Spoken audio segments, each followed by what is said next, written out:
Assalamualaikum warahmatullahi wabarakatuh. Perkenalkan, nama saya Muhammad Fasyar Rahab, NPM 712409150007. Saya akan mempresentasikan sejarah mikroprosesor. Oke.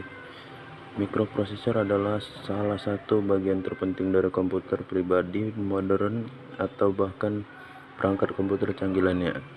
Mikroprosesor mengintegrasikan fungsi-fungsi unit pemrosesan pusat CPU, bagian dari komputer yang bertanggung jawab untuk menjalankan instruksi terprogram ke dalam satu sirkuit terpadu yang menghubungkan perangkat-perangkat berpikir penting dari mesin tersebut dengan infrastruktur kelistrikannya yang dibutuhkan untuk mendukungnya.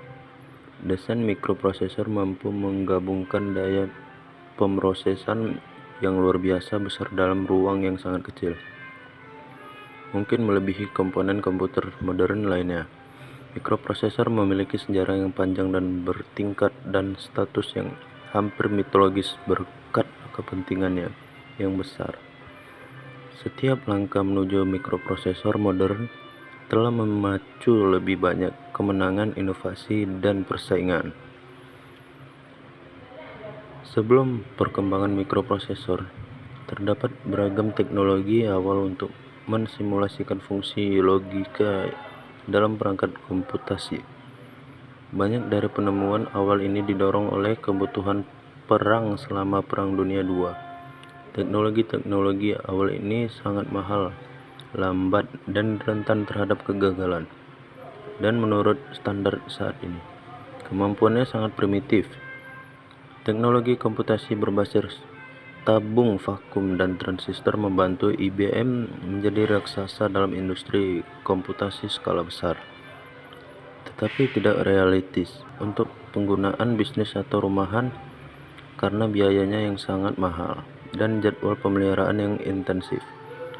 Sirkuit terpadu awal muncul dalam kalkulator, terutama pada awal 1960-an, beberapa tahun sebelum Intel memulai mengembangkan mikroprosesor pertama yang dikenal.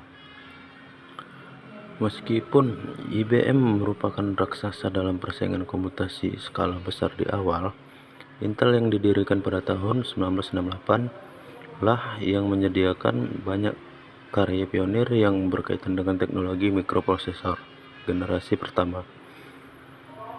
Kekuatan sebuah mikroprosesor diukur dan masih dalam bit. Sederhananya, ini merujuk pada unit instruksi berkode paling besar yang dinyatakan dalam serangkaian biner 1 dan 0 yang ditafsirkan oleh komputer untuk menjalankan tugas. Semakin kuat prosesor, semakin banyak industri yang dapat dijalankannya sekaligus, yang menghasilkan pemrosesan yang lebih cepat dan efektif, yang sangat lebih tinggi dalam tugas-tugas kompleks. Meskipun chip 4 bit cukup sederhana, chip tersebut memberikan bobot pada prediksi prospektif yang dikenal sebagai hukum Moore, yang memprediksi bahwa kapasitas sirkuit terpadu dengan demikian kapasitas komputer akan berlipat ganda setiap 2 tahun. Intel tetap menjadi pelopor dalam teknologi mikroprosesor awal, merilis mikroprosesor 8 bit pertamanya 8008 pada tahun 1972. Banyak insinyur yang sama yang terlibat dalam model 4 bit asli menyumbangkan ide dan spesifikasi desain untuk generasi chip baru ini, yang banyak membutuhkan waktu sekitar 4 tahun untuk dikembangkan. Pada saat itu, perusahaan lain semakin tertarik pada bidang mikroprosesor, terutama berkat upaya Intel sendiri untuk menggunakan potensi manfaatnya. Pada pertengahan dekade tersebut, mikroprosesor 8080 Intel yang baru berhasil menarik perhatian para pengembang dan insinyur komputer, dan perkembangan mikroprosesor baru saja dimulai. Pada pertengahan 1970-an, National Semiconductor memasuki bidang pengembangan mikroprosesor. Terpikat oleh pusatnya terobosan di Intel, Sayangnya, era chip 16 bit berumur pendek, bahkan menurut standar industri tersebut. Mikroprosesor 16 bit termasuk base dari National Semiconductor, relatif lambat meskipun iterasi yang lebih canggih seperti Motorola 6800 berhasil diterapkan pada sistem Macintosh awal dan lainnya. Ketika chip 16 bit mencapai potensinya, era 32 bit telah dimulai dan teknologi 16 bit ditakdirkan untuk dikalahkan oleh teknologi besar berikutnya. Sebuah pertanda akan masa depan dalam industri di mana penelitian tak pernah berakhir.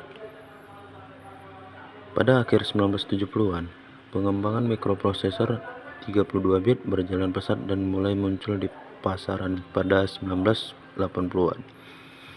Berkat National Semiconductor dan Hewlett Packard, perangkat rekayasa desktop memasuki fase baru dengan dimulainya pemrosesan 32 bit. Mikroprosesor 32 bit relatif canggih dan dapat dianggap sebagai cikal bakal mikroprosesor modern. Chip 64 bit telah tersedia sejak tahun 1992 dan kini telah menjadi bagian utama penggunaan komputer. Era mikroprosesor 64 bit sebagian besar didominasi oleh persaingan antara Intel dan AMD. Perusahaan yang terakhir didirikan pada tahun 1969 dan menjadi terkenal setelah menandatangani kesepakatan dengan IBM dan Intel, yang menjadikan AMD sebagai produsen sumber kedua untuk prosesor rancangan Intel. Dari kesepakatan sederhana tersebut, yang didorong oleh kebijakan Intel IBM saat itu, lahirlah kontroversi hukum, intrik perusahaan, dan akhirnya perkembangan pasar mikroprosesor yang sangat pesat dan dua negara adik kuasa utama dan potensi untuk lebih banyak lagi seiring perkembangan teknologi. RISC, singkatan dari Reduced Instruction Set Computer, berasal dari proyek riset IBM yang dimulai pada paruh kedua tahun 1970-an. Chip RISC dirancang untuk menyederhanakan pemrograman komputer dengan menghilangkan instruksi yang paling rumit dan setelah mengandalkan instruksi yang lebih sederhana dan umum yang dapat diproses dan ditindaklanjuti dengan lebih cepat. Chip semacam ini masih digunakan hingga saat ini dan telah berkembang menjadi berbagai arsitektur komputasi yang lengkap, bersaing dengan metode pengembangan chip yang memanfaatkan instruksi kompleks secara maksimal.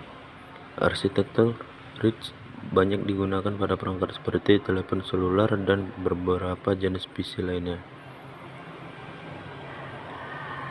Mikroprosesor masa kini luar biasa canggih, mampu mengeksekusi instruksi. Mikroprosesor masa kini luar biasa canggih, mampu mengeksekusi instruksi kompleks dengan kecepatan lebih tinggi daripada sebelumnya. Seiring komputer semakin canggih, ilmu teknik mulai menghadapi tantangan yang membingungkan. Kemajuan teknologi mikroprosesor yang berkelanjutan bergantung pada riset komputasi murni dan perkembangan mutakhir di bidang sains lainnya. Mesin penggerak pengembangan mikroprosesor di abad ke-21 kemungkinan besar adalah penciptaan bentuk-bentuk miniaturisasi baru atau paduan mikroduk baru yang memungkinkan sebuah banyak transistor ditempatkan pada sebuah mikrochip. Meskipun belum diketahui apakah hukum Moore dapat bertahan melawan tantangan teknis yang belum pernah terjadi sebelum ini, tidak dapat disangkal bahwa mikroprosesor masa kini lebih canggih daripada apapun yang dapat dibayangkan pada awal era komputasi lebih dari setengah abad yang lalu. Seiring dengan semakin globalnya masyarakat yang menuntut teknologi komputasi yang lebih baik, kemajuan yang lebih besar pasti akan terjadi. Oke, sekian dari presentasi saya akhiri. Wabillahi taufiq wal hidayah. Wassalamualaikum warahmatullahi wabarakatuh.